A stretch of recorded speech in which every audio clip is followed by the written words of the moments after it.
हुए भी मतलब हम पे कोई बाय गन पॉइंट पर हमसे कोई नहीं करवा सकता था। कि हमें पता था ठीक है IMF की एक कंडीशन है, तो हमारे IMF का प्रोग्राम हमारे मुल्क के लिए ज़रूरी है और उसके लिए कंडीशन पे सिंध हुकूमत ने भी वो कानून साजी की। हम रेजिस्ट कर सकते थे, ना चाहते हुए भी हमने उसकी कानून साजी करनी पड़ी क्योंकि हमें उन कंडीशन का पता था। तो ये पॉपुलर डिसीजन नहीं हो तो उस पर अगर हम सियासत चमकाना के लिए आ जाते वो मुनासिब बात नहीं। तो जिन जमातों की आपने बात की, ये जमातें सिर्फ़ और सिर्फ अपनी सियासत चमकाने के लिए लोगों को गुमराह करते हैं, अपनी सियासत चमकाने के लिए लोगों को गलत राह पे लेके आते हैं और गलत किस्म के प्रोपेगेंडास करते हैं। सब ये बता दें कि आपकी कोशिशों से कराची में मयारी बसें तो आ गई हैं और आने का सिलसिला भी अभी चल रहा है, लेकिन ये बता दें कि कराची में मयारी सड़कें कब बनेंगी? एक्सप्रेसवे और शारे फैसल को छोड़कर एक ऐसा सड़क बता दें जो हम कराची के लिए कहें कि ये मयारी सड़क है। सड़कें बन जाती हैं, फिर टूट जाती हैं, फिर बनती हैं, फिर टूट जाती हैं। देखिए जी, पीपल्स पार्टी के दौर में अभी काफ़ी स्कीम्स चल रही हैं। आप अभी देखें, अभी हम जाम सादिक ब्रिज पे जो खड़े हैं, जब ये बन जाएगा इसके बाद एक तरफ आपका ये शारा भुट्टो पैरेलल चल रहा है।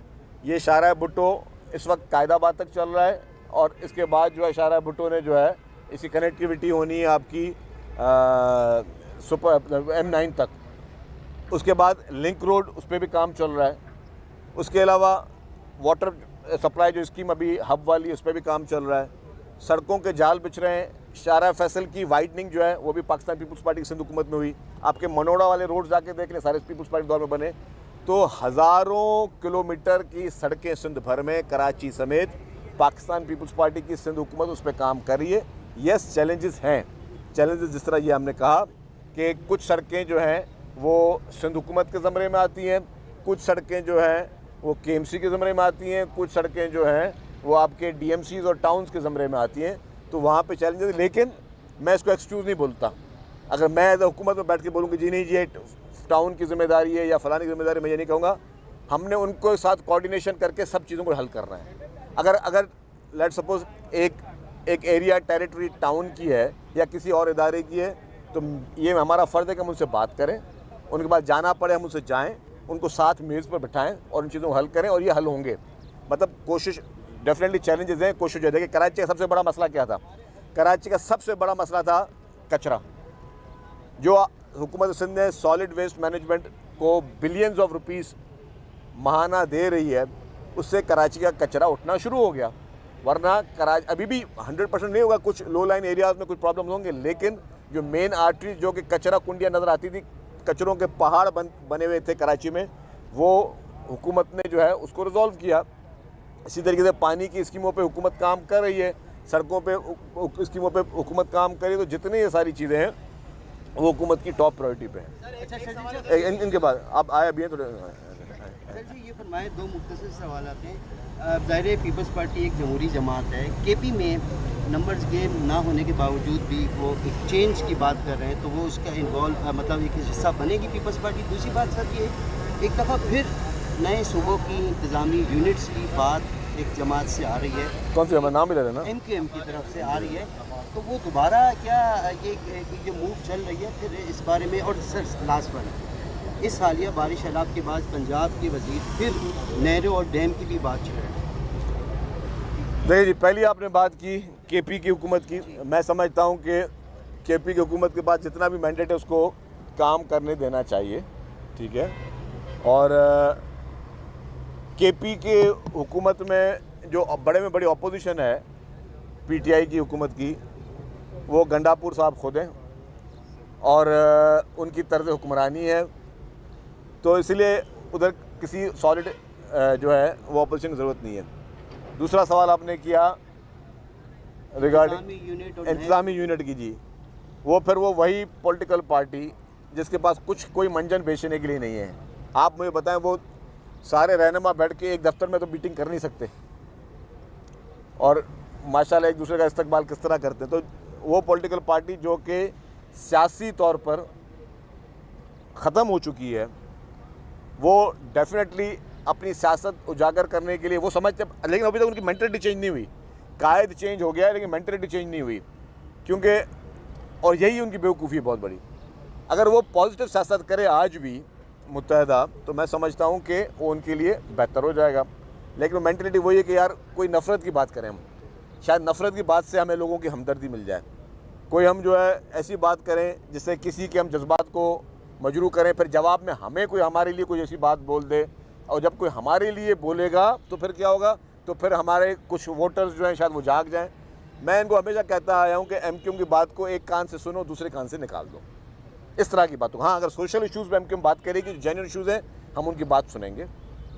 ये हमारा फ़र्ज़ है कि हम एमक्यूएम के बात मसले सुने, साथ बिठा के सुने।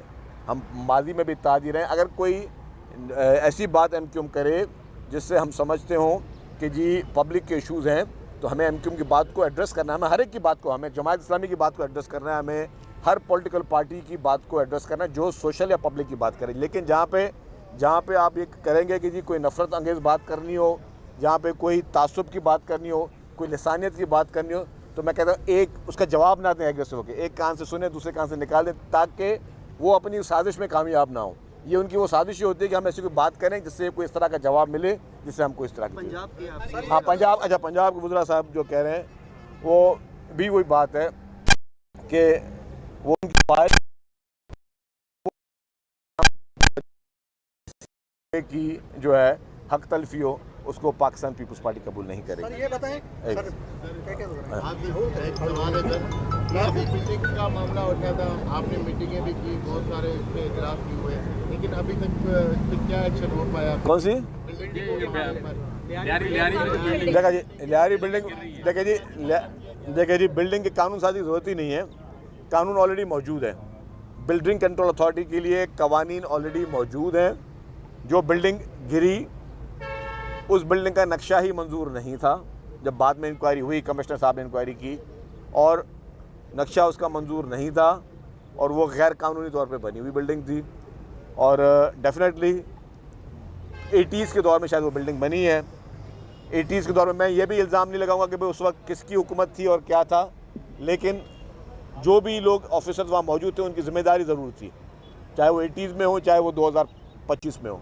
तो इसलिए ही एक इंक्वायरी कमेटी बनाई गई है, FIR भी काटी है, कुछ लोगों को गिरफ़्तार भी किया गया है। इंक्वायरी की जब रिपोर्ट सामने आ जाएंगी तो सारी बातें जो है वाज़ेह हो जाएंगी। ना लगाने पर गाड़ियों के खिलाफ कार्रवाई हो रही है, चालान हो रहे हैं। तो कराची में लाखों रिक्शे घूम रहे हैं जिनमें कोई मीटर ही नहीं लगा होता कि उनको किस तरीके से चेक एंड बैलेंस किया जाए किराए के हवाले से। क्या उनके खिलाफ किसी हुकूमत में कार्रवाई करने का फैसला? देखें, कवानीन की पासदारी बाइक वाले ने भी करनी है, गाड़ी वाले ने भी करनी है।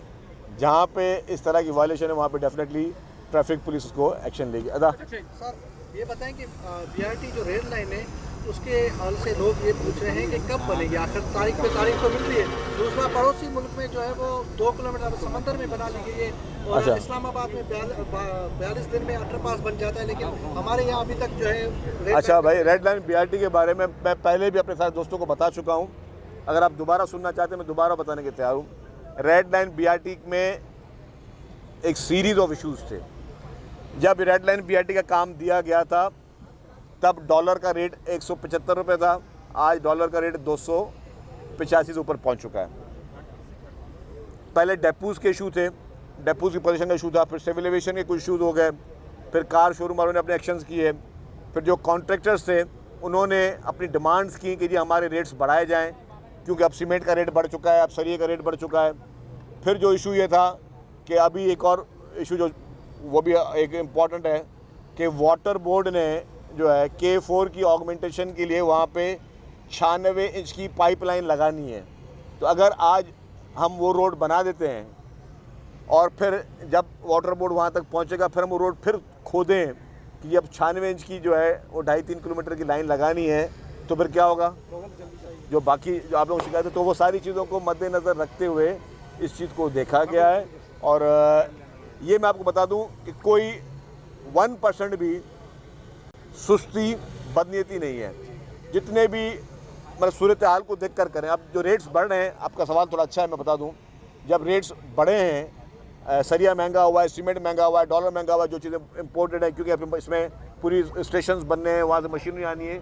जब ये सारी चीज़ें होनी है तो इसके बाद अब इसके रेट रिवाइज़ कर रहे हैं। रिवाइज़ करने के लिए हर अफसर भी डरता है कि जी रिवाइज़ कर लूँ, कल को फिर हमें कोई ख़त ना आ जाए कि जी आपने ये तो समझे कि एक मिसाल के तौर पे 10 रुपये की चीज़ आप 20 रुपये में कैसे बना रहे हो।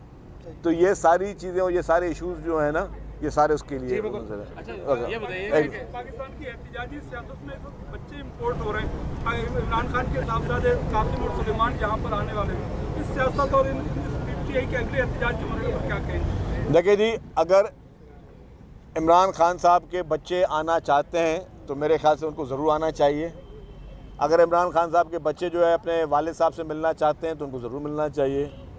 अगर इमरान खान साहब के बच्चे पाकिस्तान के कानून के मूजिब अगर उनके पासपोर्ट्स और सब चीज़ें यहाँ की हैं और सब चीज़ें अगर पॉलिटिक्स में हिस्सा लेना चाहते हैं तो उनको वो इजाज़त भी मिलनी चाहिए। देखिए जी, सियासत में मज़ा तब होता है जब आप सबको बराबरी का एक वो राइट दें। अगर कानूनी लेजिटिमेट चीज़ें हैं तो कर सकते हैं। हाँ, अगर खुदा न खासा कल को कोई फिर साजिश करनी है या फिर मुल्क के खिलाफ साजिश करनी है तो डेफिनेटली वो करने नहीं दी जा सकती।